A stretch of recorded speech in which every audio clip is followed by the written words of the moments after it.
नमस्कार, मैं अनुराग पवार आपका स्वागत करता हूं खबर नेशन मध्य प्रदेश में। आइए बढ़ते हैं आज की बुलेटिन की ओर।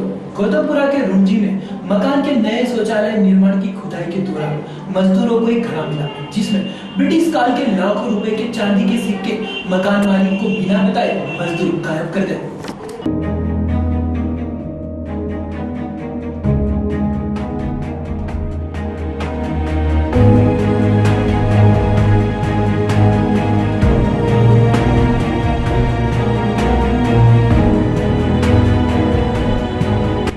6 महीने पहले गौतमपुरा के रुंजी क्षेत्र के महेश पाटीदार ने अपने मकान में नए शौचालय के लिए गड्ढा खुदवाने के लिए कुछ मजदूरों को बुलाया और गड्ढे की खुदाई का कार्य किया था।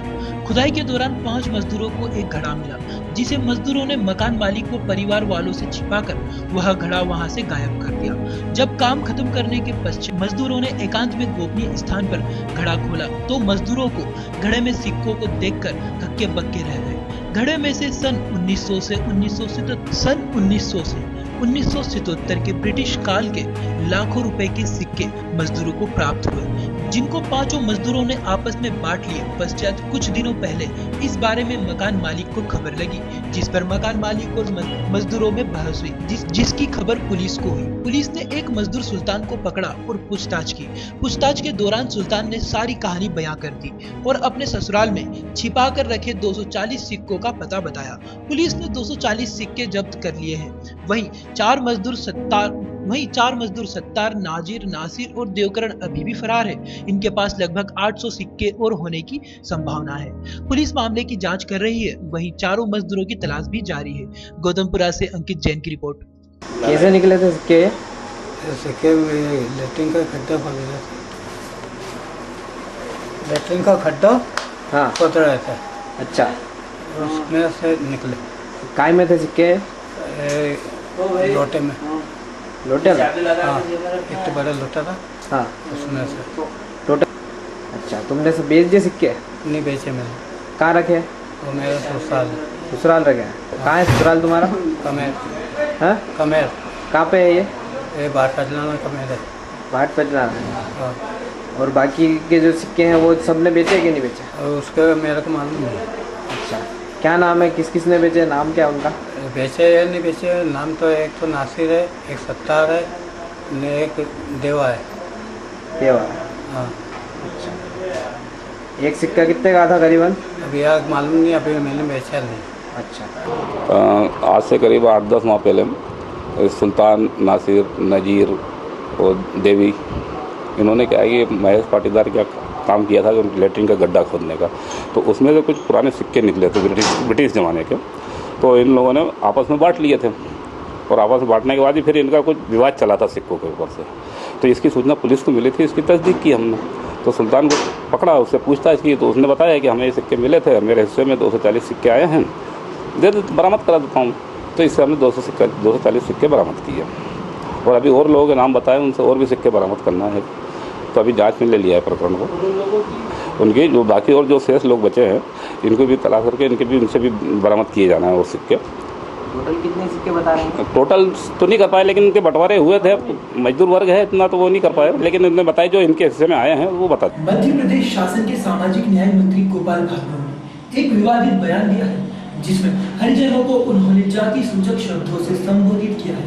वहीं कांग्रेस ने मंत्री के द्वारा विवादित बयान पर कड़ी प्रतिक्रिया दी है। मंत्री गोपाल भार्गव पर अक्सर यह आरोप लगते हैं कि वह अपनी विधानसभा में एक वर्ग विशेष के अधिकारियों की पद स्थापना करते हैं। पिछले 10 वर्षों से उनकी विधानसभा के रहली एवं गड़ाकोटा में एसडीएम, तहसीलदार, एसडीओपी, टीआई, जनपद सीईओ, जनपद एसडीओ तथा छोटे छोटे पदों पर एक वर्ग विशेष के अधिकारियों की पद स्थापना कराते हैं। अगर धोखे से कोई दूसरा आ जाए तो उस अधिकारी को किसी आरोप में फंसाकर सस्पेंड कर दिया जाता है। इसी बात को लेकर जब मीडिया ने उनसे सवाल पूछा तो उन्होंने बड़े बेतुके अंदाज में जवाब दिया और अहिरवार समाज के प्रतिबंधित शब्द को बोलकर उन्होंने कहा कि उस जाति के लोग उनके यहाँ लोगों को पानी पिलाते हैं, जिनकी संख्या 5 है। अधिकारियों को मैं नहीं रखता हूँ, ये तो मुख्यमंत्री का विशेष अधिकार है, वो किसकी पदस्थापना कहाँ करे, जो वरिष्ठ अधिकारी हैं। बाकी अधिकारियों के लिए तो मैं शायद यहाँ पर मेरे क्षेत्र के लोग बैठे होंगे। एक चमार जाति का लड़का हरिजन अहिरवार मेरा खाना बनाता है, सूरज अहिरवार उसका नाम है। कोई पानी पिलाता है, जिसमें 10-25 लोग बैठे हैं हमारे, ये जो है सभी बताएंगे। ये बात जो है ऊँट की चोरी दबे दबे नहीं होती। ये जो बातें कर रहे हैं नहीं ब्राह्मण और ये वो बनिया की बातें, ये सब कमजोर, लाचार, डरपोक, लैडू नेता है। इनके पास कोई तर्क नहीं है। ये हमसे बात करें कौन है। मेरे पास में अधिकांश सहायक हमारे जो है या तो जैन है या सैन है। 9 नाई है मेरे पास में। मेरे स्टाफ में 9 नाई है। गणेश सेन, विनय सेन, मुकेश सेन, राजा सेन नाई की बात कर रहे थे सर। बताने के लिए कुछ भी नहीं है, कुछ भी कह दिया। मैं बता रहा हूँ, मैं हरिजन मेरा खाना बनाता है, मेरी चाय बनाता है। आप अभी हमारा जो घर है उसमें आप देखें, जो सूरज चमार है अहरवाल, खाना बनाता हमारा, चाय बनाता हमारी। वहीं इस मामले को कांग्रेस ने गंभीरता से लिया है। कांग्रेस का कहना है कि इस बयान से भाजपा का असली चेहरा उजागर होता है। द्वारा जो विवादित बयान दिया गया है, क्या कहते हैं? बड़े ही दुख और अफसोस की बात है कि जिस प्रदेश के मंत्री को सामाजिक न्याय विभाग सौंपा गया हो और वही व्यक्ति जाति सूचक शब्दों का, जिनके की संविधान में और कानून में स्पष्ट रूप से अपराध घोषित किया गया हो, किसी जाति विशेष का उद्बोधन करना, यदि वह उसको इस बात को इंगित करते हुए, कोट करते हुए बोलते हैं, तो ये उनकी मानसिकता का परिचायक है। यह सरकार किस मानसिकता से काम कर रही है। यह दलित विरोधी मानसिकता है, तो ये अपराध है। और ऐसे अपराध के लिए चूँकि इस प्रदेश के मंत्री के पद की जब शपथ और गोपनीयता की शपथ होती है, तो इसको अक्षुण्ण रखने की बात रखने वाला मंत्री अगर इस तरीके की बयानबाजी करता है, तो इस राज्य में उस तनक मात्र भी पद पर रहने का अधिकार नहीं है। चाल चरित की बात क्या करेंगे कांग्रेस इस बात को लेके हमारी सख्त आपत्ति है और प्रदेश के मुख्यमंत्री से चाहेंगे कि इनको तत्काल प्रभाव से इनका संज्ञान लें और नैतिकता के आधार पर कम से कम उन्हें अपना इस तरीके के चरित्र के लिए पद छोड़ देना चाहिए। आगे कांग्रेस के मामले को देखिए, अगर प्रदेश के मुख्यमंत्री और मंत्री इन वंचित वर्गों के संबंध में इस भावनाओं को लेकर अगर माफ़ी नहीं मांगते हैं और मुख्यमंत्री का कार्रवाई नहीं करते हैं, तो कांग्रेस इनके खिलाफ मैदान में उतरकर आंदोलन करेगी। हरिजनों के हित में शुरू से कांग्रेस उनके साथ खड़ी है। जिस तरह से उन्होंने भाषा शैली का उपयोग किया, ये बात ऊपर तक पहुँचाएंगे कांग्रेस। निश्चित यह जो है एक कोई पार्टी या एक कोई जाति विशेष की बात नहीं है। ये शुद्ध रूप से कानूनन अपराध है और आपराधिक पृष्ठभूमि की यह बात निश्चित तौर पर आम जनता के बीच में और हम अपनी पार्टी के बीच में ऊपर से ले जाकर सारे लोगों के बीच में रखेंगे।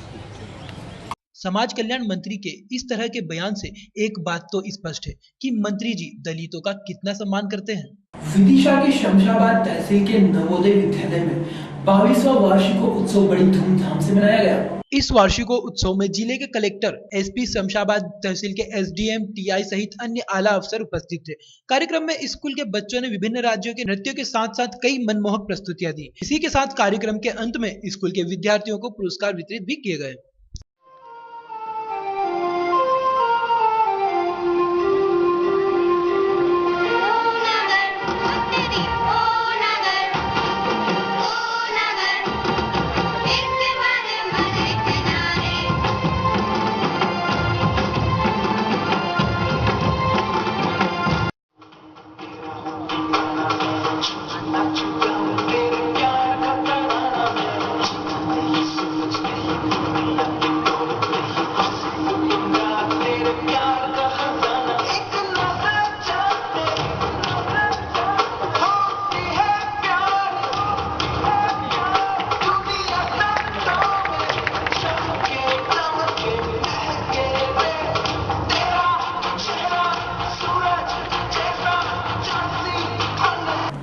एक तरफ तो प्रदेश सरकार द्वारा नशे से दूर रहने के लिए कई तरह के प्रचार किए जा रहे हैं, वहीं दूसरी ओर प्रदेश के मंडलेश्वर में नाबालिग बच्चों को खुलेआम शराब बेची जा रही है, पर प्रशासन का इस ओर कोई ध्यान नहीं है।